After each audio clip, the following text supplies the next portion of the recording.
I want to throw in my own question as well, because I spoke to Charlie Austin last week, was it? Week before? And he was telling me that in football you can probably count 3 to 5 of your really good mates throughout your career.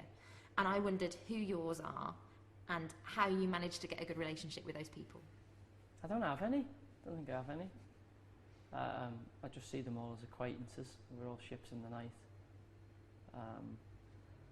No, I'm only joking. I have, you just, it's like anything. When you work with people, there's just some people you click with and some people you've got a lot in common with and you have a similar sense of humour and you just get on.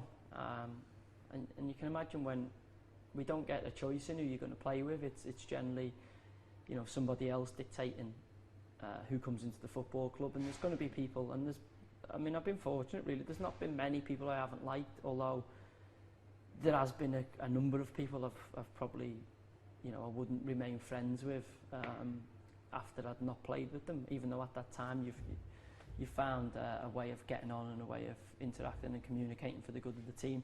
And there's equally been people I've really disliked, and I've been quite open and honest about it. I think people sometimes because I'm quite direct and I'm quite open and honest, I think people can sometimes see that as a harshness or a hardness.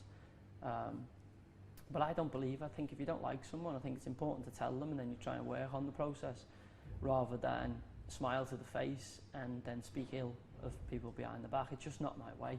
If I don't like you, I'll generally tell you relatively quickly, and then we can either work towards liking each other, or we will never waste any time with each other ever again, which sort of works for me.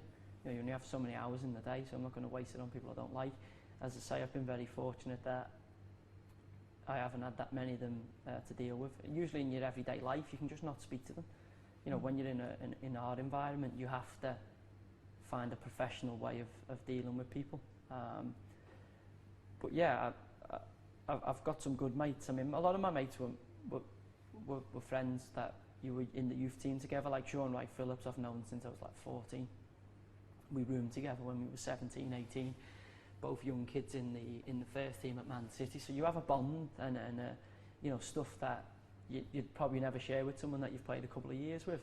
And then equally, you know, the likes of Charlie came to the football club and I just got on with Chaz straight away. You know, we had a lot of things in common. We found similar things, humorous, and the relationship just forms from there.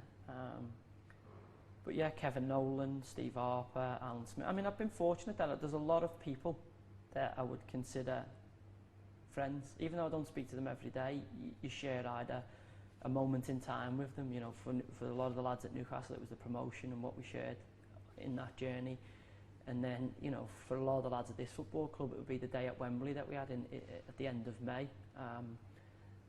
Stuff like that, you make a bond, and no matter how little or how often you speak to each other, you'll always have that moment in time that when you meet and you're like, you never have to talk about it, but that is always there. And that's the beauty of team sports. You know, individual sports, you don't really have that because it's you on the goal to succeed, and it might be the people you share it with, your coaches or the people close to you. But in team sports, you know, you can have an off day and there can be someone that gets you through it. And you know, we didn't play great in the final at Wembley, but Bobby pops up and gets that goal.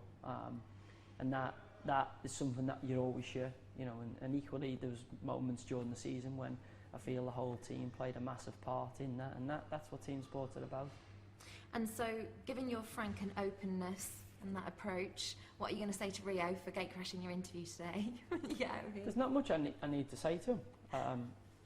Rio sort of knows his place, he knows where he stands, he knows intellectually and professionally, he could never really lay a glove on me. Hence he shouts in interviews and so on and so forth. I'll obviously give him a reprimand and explain to him if he does it again there'll be a serious issue, probably not with me, with you, and hopefully he learns his lessons and we move forward. We'll let you know when we interview him. No, he's all right, Rio. I'm surprised. I'm really surprised how good of a sense of humour he's got. Because from a distance, you don't realise sometimes when you play against people, you sort of think, I'm probably not going to like him.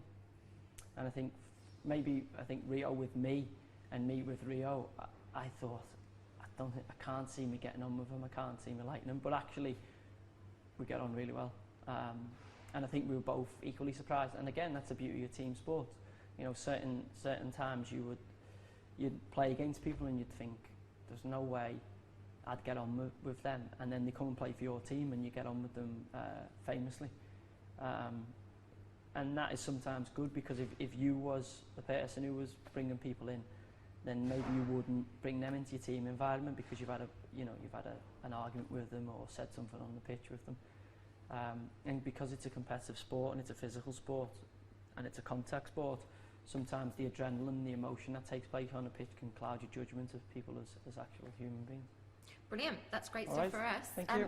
Am I right in understanding that you like fishing? No, hate fishing. You hate fishing? Hate cricket and I hate fishing.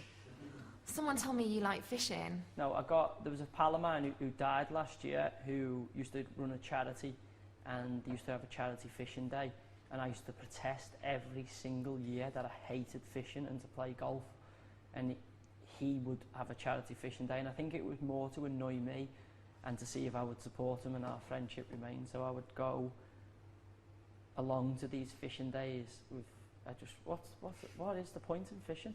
Loads of people like fishing, like Bobby loves fishing, doesn't he? I don't. There's, I'll tell you who else does. Aguero, apparently.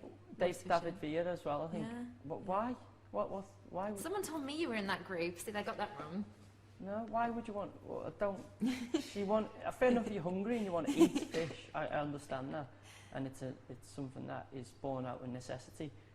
But why would you want to catch a fish, weigh it, and then throw it back in? And throw it back in. That's what I don't understand. I don't get that. And cricket as well. I struggle with cricket. Strange game. Very strange game. On an occasion, maybe you would say yes to this. Maybe you'll be like no. If you go to a swinging range, the golf range, yeah, would you let us come along? I can't see why not. Why? Yeah.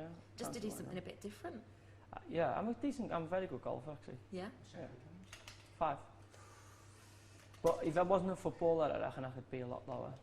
Football massively hinders me in a lot of aspects of life, because you've only got so many hours, haven't you?